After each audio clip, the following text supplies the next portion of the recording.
En question principale, je reconnais maintenant le chef du troisième groupe d'opposition. Madame la Présidente, le Premier ministre du Québec rencontrera demain le Premier ministre du Canada.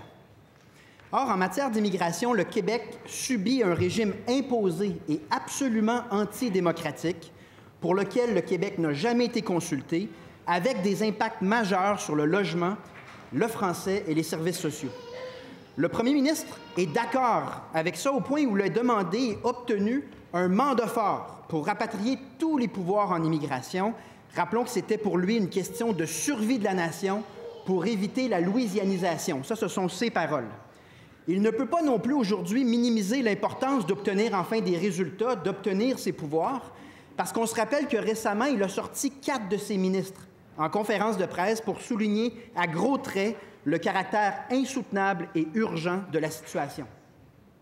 Or, dans sa lettre envoyée à Justin Trudeau en janvier dernier, tout le monde a été surpris de constater qu'il ne demandait pas les pleins pouvoirs en immigration au fédéral. En d'autres mots, c'est urgent au point que la survie de la nation est menacée, mais en même temps, ce n'est pas assez important pour en faire la demande formellement. Ma question, est-ce que le premier ministre peut nous confirmer qu'il va faire la demande formelle à Justin Trudeau lors de sa rencontre de demain pour obtenir le rapatriement de tous les pouvoirs en immigration? La réponse du premier ministre. Oui, Madame la Présidente, la réponse courte, c'est oui. Oui, ça va faire partie des points. C'est moi qui ai demandé la rencontre avec M. Trudeau. Puis ça va faire partie de mes demandes, donc de rapatrier tous les pouvoirs en matière d'immigration.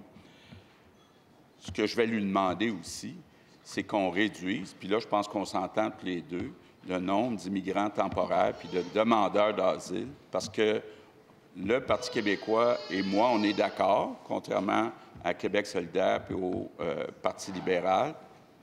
On a actuellement dépassé notre capacité d'accueil. Ça crée des problèmes en santé, en éducation, du côté du logement et pour l'avenir du français au Québec. Première complémentaire. Madame la Présidente, c'est une excellente nouvelle qu'on fasse un suivi sur cet engagement fondamental. Rappelons que ça fait 9 ans que la CAQ a déposé 21 demandes autonomistes. C'est sa 6e année de pouvoir, puis malheureusement, on n'a pas obtenu grand-chose à date. Compte tenu que la demande sera faite formellement, est-ce que le premier ministre s'engage à nous révéler de manière formelle quelle sera la réponse du gouvernement du Québec à cette demande fondamentale de rapatrier les pouvoirs en immigration? Monsieur le Premier ministre. Oui, Madame la Présidente, oui, j'aurai l'occasion demain, après ma rencontre avec Justin Trudeau, de faire un point de presse et d'expliquer ce qu'on a discuté. Mais là où je ne suis pas d'accord avec le chef du Parti québécois, c'est que le chef du Parti québécois disait que jamais on réussirait à fermer Roxham. On se souvient que Jean-François Lisée voulait même planter des arbustes sur le chemin Roxham.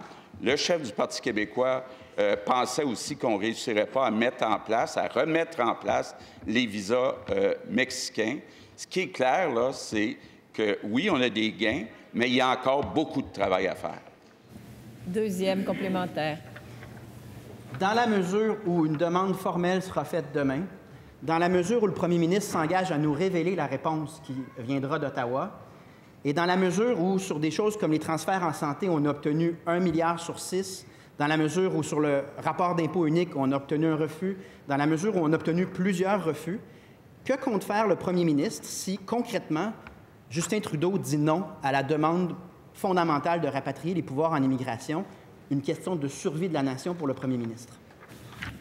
La réponse du premier ministre. Oui, Madame la Présidente, évidemment, on va évaluer nos options. Il y a des options qui se présentent. On est déjà en train de les évaluer. Mais, Madame la Présidente, ce qui est clair, c'est qu'un gouvernement du Parti québécois n'aurait aucune crédibilité pour faire des gains avec Ottawa, parce que l'objectif du Parti québécois, c'est que ça ne marche pas avec Ottawa pour mousser le référendum sur la souveraineté. Donc, on a eu des gains, il reste encore du travail à faire, mais ce n'est pas vrai qu'on va attendre, comme le Parti québécois, le grand soir du référendum sur la souveraineté du Québec.